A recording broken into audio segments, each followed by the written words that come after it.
অধিকাৰ সুৰক্ষা আইন কিমান চনত হৈছিল? অপশ্যন আছে 2004 চনত, খ 2005 চনত, গ 2009 চনত, খ 2011 চনত। ইয়াৰ শুদ্ধ উত্তৰটো হ'ল 2005 চনত শিশুৰ সুৰক্ষা আইন হৈছিল। আমাৰ নেক্সট প্ৰশ্নটো হ'ল ৰাষ্ট্ৰীয় সংগীত পৰিৱেশন কৰোঁতে কিমান সময়ৰ ভিতৰত শেষ কৰিব লাগে? ইয়াৰ অপশ্যন কেইটা হ'ল ক 60 ছেকেণ্ড, খ 45 ছেকেণ্ড, গ 52 ছেকেণ্ড, খ 30 ছেকেণ্ড। ইয়াৰ শুদ্ধ উত্তৰটো হ'ল 52 ছেকেণ্ডৰ ভিতৰত ৰাষ্ট্ৰীয় সংগীত গাই শেষ কৰিব লাগে। 52 ছেকেণ্ডৰ ভিতৰত। নেক্সট প্ৰশ্ন ভাৰতৰ ত্ৰিৰংগা পতাকাখনে কেতিয়া জাতীয় পতাকা হিচাপে স্বীকৃতি পাইছিল? অপশ্যন আছে 1948 চনৰ 4 জুলাই, 1947 চনৰ 22 জুলাই, 1949 চনৰ 12 আগষ্ট, 1947 চনৰ 15 আগষ্ট। ইয়াৰ শুদ্ধ উত্তৰটো হ'ল 1947 চনৰ 22 জুলাই তাৰিখে জাতীয় পতাকা হিচাপে স্বীকৃতি পাইছিল। আমাৰ নেক্সট প্ৰশ্ন সংবিধান সভাৰ খচৰা কমিটিৰ সভাপতি কোন আছিল? অপশ্যন আছে ডক্টৰ ভীমৰাও আম্বেদকাৰ, খ নম্বৰ ডক্টৰ ৰাজেন্দ্ৰ প্ৰসাদ, গ নম্বৰ পণ্ডিত জৱাহৰলাল নেহৰু, খ লাল বাহাদুৰ শাস্ত্ৰী। ইয়াৰ শুদ্ধ উত্তৰটো হ'ল ডক্টৰ ভীমৰাও আছিল সংবিধান সভাৰ খচৰা কমিটিৰ সভাপতি। নেক্সট প্ৰশ্ন আমাৰ সংবিধানে কেন্দ্ৰ আৰু ৰাজ্য চৰকাৰৰ মাজত কেইখন তালিকাৰ যোগেদি ক্ষমতাসমূহ ভাগ কৰি দিছে? ইয়াৰ অপশ্যন হৈছে ক 1খন, খ 2খন, গ 3খন, খ 4খন।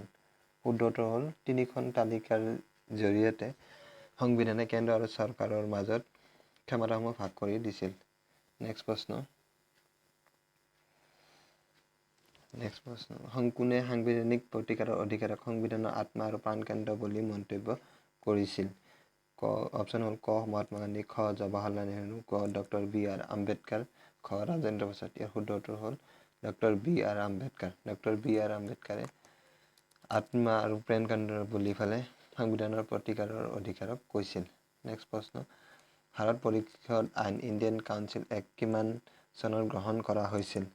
ইয়াৰ শুদ্ধ অপশ্যন আছে 1860 চনত, খ 1890 চনত, গ 1861 চনত, খ 1940 চনত। ইয়াৰ শুদ্ধ উত্তৰ হ'ল 1861 চনত ইণ্ডিয়ান কাউন্সিল এক্ট গ্ৰহণ কৰা হৈছিল।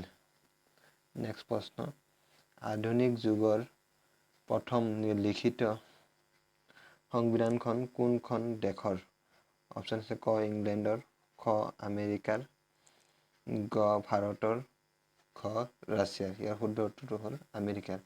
আধুনিক যুগৰ প্ৰথম লিখিত সংবিধানখন হ'ল আমেৰিকাৰ। নেক্সট প্ৰশ্ন ৰাষ্ট্ৰ এখন সুচাৰুৰূপে পৰিচালিত হ'বলৈ সংবিধানে চৰকাৰৰ দায়িত্বসমূহ কাক ভগাই দিছে? অপশ্যন হ'ল ক কাৰ্যপালিকা, খ বিধানমণ্ডল, গ ন্যায়পালিকা, খ ওপৰৰ আটাইকেইটা। ওপৰৰ তিনিটা। ইয়াৰ শুদ্ধ উত্তৰ হ'ল ওপৰৰ তিনিটা। কাৰ্যপালিকা, বিধানমণ্ডল, ন্যায়পালিকাক সংবিধানে চৰকাৰৰ দায়িত্বসমূহ ভগাই দিছে। নেক্সট প্ৰশ্ন হ'ল কোনে ৰাষ্ট্ৰ পৰিচালনাৰ বাবে অত্যাৱশ্যকীয় আইন প্ৰণয়ন কৰে? ক কাৰ্যপালিকা, খ বিধানমণ্ডল, গ ন্যায়পালিকা, খ ওপৰৰ এটাও নহয়। ইয়াৰ শুদ্ধ উত্তৰটো হ'ল বিধানমণ্ডলে ৰাষ্ট্ৰীয় পৰিচালনাৰ বাবে আইন প্ৰণয়ন কৰে। নেক্সট প্ৰশ্ন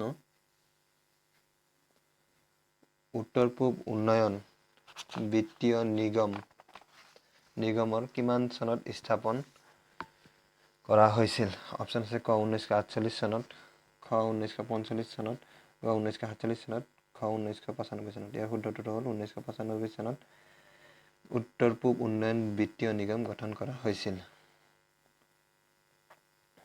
নেক্সট প্ৰশ্ন RBI কিমান চনত স্থাপন কৰা হৈছিল? নেক্সট অপশ্যন আছে ক 1901 চনত, খ 1949 চনত, গ 1935 চনত, খ 1950 চনত। ইয়াৰ শুদ্ধ উত্তৰটো হ'ল 1935 চনত RBI ৰিজাৰ্ভ বেংক অফ ইণ্ডিয়াই স্থাপন কৰা হৈছিল। নেক্সট প্ৰশ্ন আমাৰ দেশৰ সমগ্ৰ বেংক ব্যৱস্থাটোৰ মুৰব্বী বা শীৰ্ষ স্থানীয় বেংকটো কি? অপশ্যন হ'ল ক কেন্দ্ৰীয় বেংক, খ ৰাজ্যিক বেংক, গ আন্তঃৰাষ্ট্ৰীয় বেংক, খ ওপৰৰ গোটেইকেইটা। ইয়াৰ শুদ্ধ উত্তৰটো হ'ল কেন্দ্ৰীয় বেংক। আমাৰ দেশৰ সমগ্ৰ বেংকিং ব্যৱস্থাটোৰ মুৰব্বী বা শীৰ্ষস্থানীয় বেংকটো হ'ল কেন্দ্ৰীয় বেংক। নেক্সট প্ৰশ্ন, আমাৰ দেশৰ কেন্দ্ৰীয় বেংকটোৰ নাম কি? অপশ্যন আছে state bank of India, central bank of India, HDFC bank আৰু ৰিজাৰ্ভ বেংক অফ ইণ্ডিয়া। ইয়াৰ শুদ্ধ উত্তৰ হ'ল ৰিজাৰ্ভ বেংক অফ ইণ্ডিয়াক ৰিজাৰ্ভ বেংক অফ ইণ্ডিয়া আমাৰ দেশৰ কেন্দ্ৰীয় বেংক। নেক্সট প্ৰশ্ন, 1857 চনৰ চিপাহী বিদ্ৰোহৰ মূল চালিকা শক্তি কোন আছিল? ক ইংৰাজসকল, খ চিপাহীসকল, গ পুলিচ কৰ্মী, খ ওপৰৰ এটাও নহয়। ইয়াৰ শুদ্ধ উত্তৰটো হ'ল চিপাহীসকল আছিল 1857 চনৰ চিপাহী বিদ্ৰোহৰ মূল চালিকা শক্তি। চিপাহীসকলেই ব্ৰিটিছৰ বিৰুদ্ধে বিদ্ৰোহ আৰম্ভ কৰিছিল। নেক্সট প্ৰশ্ন, ব্ৰহ্ম সমাজৰ প্ৰতিষ্ঠাতা কোন আছিল? অপশ্যন আছে ক মহাদেৱ গোবিন্দ ৰানাডে, খ দয়ানন্দ সৰস্বতী, গ স্বামী বিবেকানন্দ, খ ৰাজা ৰামমোহন ৰয়। ইয়াৰ শুদ্ধ উত্তৰটো হ'ল খ ৰাজা ৰামমোহন ৰয়ে ব্ৰহ্ম সমাজৰ প্ৰতিষ্ঠা কৰিছিল। নেক্সট প্ৰশ্ন, চিপাহী বিদ্ৰোহৰ প্ৰথম শ্বহীদ কোন আছিল? ইয়াৰ অপশ্যন আছে ক মংগল পাণ্ডে, খ মণিৰাম দেৱান, খ বাহাদুৰ শ্বাহ জফৰ, খ আৰু গ দুয়োটা। ইয়াৰ শুদ্ধ উত্তৰটো হ'ল ভাৰতৰ ক্ষেত্ৰত হ'লে মংগল পাণ্ডে হ'ব চিপাহী বিদ্ৰোহৰ প্ৰথম শ্বহীদ, আৰু অসমৰ কাৰণে হ'লে মণিৰাম দেৱান হ'ব। নেক্সট প্ৰশ্ন, পলাশীৰ যুদ্ধ কিমান চনত হৈছিল? পলাশীৰ যুদ্ধ কিমান চনত হৈছিল? উত্তৰ অপশ্যন আছে ক 1757 চনত, খ 1857 চনত, খ 1947 চনত, খ 1931 চনত। ইয়াৰ শুদ্ধ উত্তৰ হ'ল 1757 চনত পলাশীৰ যুদ্ধ হৈছিল। নেক্সট প্ৰশ্ন, ভাৰতৰ লগত প্ৰত্যক্ষ বেহা বেপাৰ প্ৰতিষ্ঠা কৰিবলৈ আহি ভাস্কো দা গামাই প্ৰথমে ক'ত পদাৰ্পণ কৰিছিল?